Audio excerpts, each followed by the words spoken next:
Okey, Assalamualaikum warahmatullahi wabarakatuh. Apa khabar semua? Selamat datang kembali ke channel. Baik, pada hari ini kita ada slot special bersama bos, big boss, CEO okey.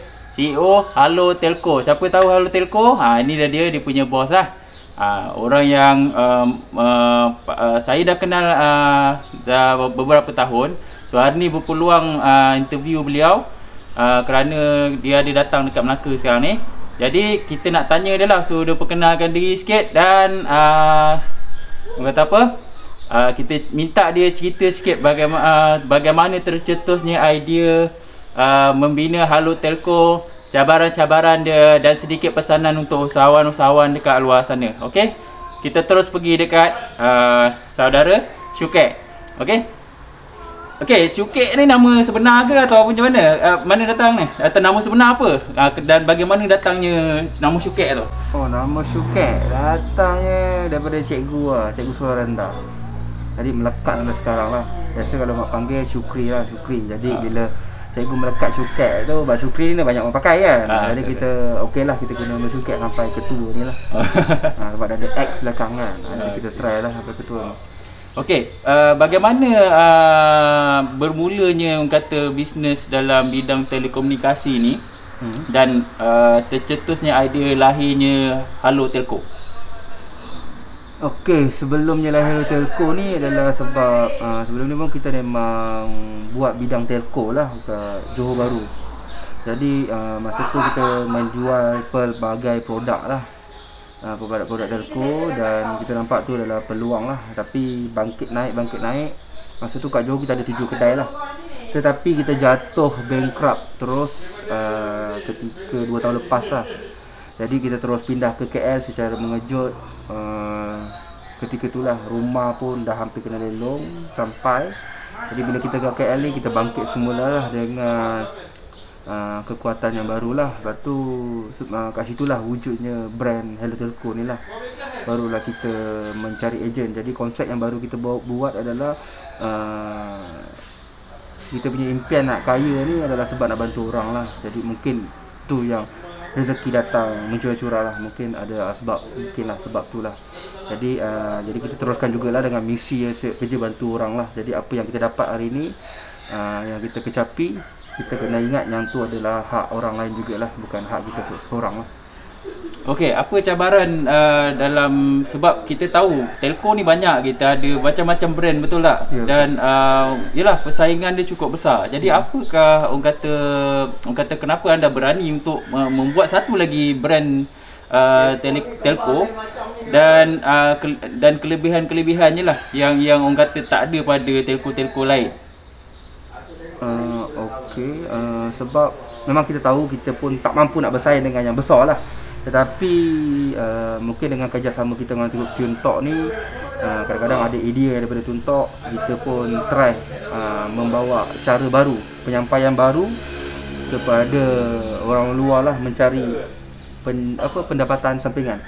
Jadi biasa kebanyakan konsep adalah konsep yang ada kedai baru boleh buat jual telco, singkat. Tapi dekat Elo ni tanpa ada kedai pun dia boleh jual singkat lah. Jadi dia boleh buat online, sampingan, refer. Walaupun duduk Johor tak suka pandai buat post, tak payah pergi jabat post pun, dia pakai app aja boleh refer ke Tawau, Sabah ke, tak kisah, dia boleh collect dekat mana-mana. Jadi mudah untuk dia buat bisnes sampingan lah. Jadi kelainan kita kena cipta kelainan lah. Kadang-kadang kalau kita nak berlawan daripada segi package, semua berlawan. Package pun satu main peranan lah, package tu. Tapi alhamdulillah kita dah ada package unlimited. Tapi macam mana pun peranan kita lah untuk menyampaikan maklumat kelainan ataupun ni lah. Jadi mungkin sebab kita mewujudkan Hello Pratin ni untuk program bantu orang, menjana pendapatan juga. Jadi mungkin kat sinilah yang mendapatkan kita punya peningkatan sale lah yang boleh berbandingan lah. Tapi dalam masa 2 tahun ni kenaikan kita sangat mendadak lah, sangat laju. Kita pun dah bayar komisen rasa dah berpuluh juta setahun 2 tahun ni lah. sebulan kepada kita punya ejen lah. Bulan lepas kita bayar 3 point lebih juta. Bulan 1 bulan 1. Bulan 1 saja. 3 3 juta. point lebih juta. Bulan sebulan. Bukannya setahun. Sebulan kita bayar commission. Itu Ni bayar commission, bukan sale lah. Bukan sale lah. Ni bayar Maksudnya sale lebih lah kan. Ya, betul. Sedangkan kita tahu margin keuntungan untuk orang kata telco ni bukanlah besar kan maksudnya. Yes, betul. Sebab nak kena ada banyak aspek lah, tapi kita margin pula kita berikan juga kepada ejen lah. Ejen mendapat besar lah, 10%. Setiap kali orang pakai lagi tu dia dapat. Okey.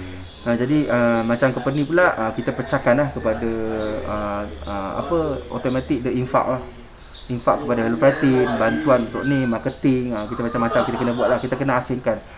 Jadi macam kita ni sebagai jentera, ada pengah moda kapal lah, Betul. yang kita kena buat keputusan lah, macam mana kita nak mengenal lagi. Pasti orang ramai kenal Hello Telco ni lah, tapi memang kita tahu ramai lagi yang tak kenal lagi apa itu Hello Telco lah. Jadi okey, macam hari ni sepatutnya hari ni kita ada program, kebetulan Tuan Syukit ada dekat Melaka ni sebenarnya untuk round-round, untuk dipanggil program terjah. Okey, tetapi atas orang kata apakah yang konsep terjah ni sebenarnya, dan boleh terang juga bagaimana lahirnya Hello Prihatin. Okey, apa tujuan utama Hello Prihatin ni? Okey, tujuan utama Hello Prihatin adalah untuk membantu orang-orang yang memerlukan lah, daripada segi dia pengguna ataupun bukan pengguna. Jadi kita kena pasti jugalah bagaimana saluran yang kita ni, kita banyak pecahan. Jadi kita ada pecahan kepada rumah anak yatim, kita ada pecahan kepada fakir miskin, kita ada pecahan kepada ibu tunggal, kita ada pecahan kepada program-program membantu usahawan, kita ada pecahan juga untuk membantu ejen kita sendiri, kita ada pecahan juga untuk membantu peniaga jalanan di luar. Jadi itu yang kita nampak lah. Jadi memang tiap bulan kita memang tak ada terima sumbangan, langsung tak terima duit sumbangan daripada orang ramai. Jadi kalau orang ramai yang nak sumbang, hanya pakai singkat kita sudah cukup, automatik dia menyumbang. Jadi Hello Prihatin ni mungkin kita akan buat secara besaran, mungkin dalam bulan 3 atau bulan 4 ni secara besaran, iaitu setiap hari kita akan ada program untuk terjah orang ataupun bantu-bantu orang lah yang memerlukan. Itu je lah. Jadi makin banyak orang pakai, makin banyak kita punya dana lah. Okey, kenapa tidak gunakan macam, yelah biasa kita akan ada badan-badan untuk menyalurkan bantuan kan. Kenapa konsep terjah atau secara mengejut ni digunakan? Okey, macam badan-badan NGO kadang-kadang kita memang ada kerjasama dengan NGO lain. Tengok tempat lah yang kita kenal. Memang kita pun minta kerjasama lah, jadi memudahkan kita mengenal pasti kawasan-kawasan tersebut. Jadi macam kita orang suka terjah ni adalah sebab dia mudah, tak payah kita nak set time. Jadi kalau kita nampak kita perlu bantu, kita bantu. Kita nampak tepi jalan makcik ni perlukan bantuan, contoh kita akan terjah lah, kita borong kuih, belanja orang makan sekeliling. Jadi orang sekeliling pun dapat beli time nak bayar, tak payah bayar, kita bayarkan. Lepas tu kita bagilah sikit dekat dia duit untuk modal. Pada saya mungkin tu juga bagus, sebab kadang-kadang yang kita terjah ni golongan-golongan yang memang sebenarnya kita yang memang jauh daripada maklumat orang lain, betul tak? Kadang peniaga ni pun benda yang kita kena tolong juga, sebab dia berusaha. Kadang-kadang dia dah buat, tiba-tiba tak balik modal lagi ataupun orang tak habis beli. Jadi kita pun kena bantu. Dia pun ada sekerat tulang yang berempaskan. Jadi berempas pulas lah, jadi macam itulah. Jadi kita try lah, bantu jugalah. Jadi kita banyak part lah, ada bukannya sekadar terjah lah. Jadi kita kena carilah betul-betul orang susah, kita turun masuk rumah lah. Macam itu kita ada program banjir. Program banjir kita hantar ke Johor 200 tilam, 100 lebih tilam. Lepas tu Pahang kita hantar 200 lebih totong. Lepas tu total dengan bantuan wang tunai juga nak dekat 50,000 lah kita keluarkan khas ketika banjir itulah.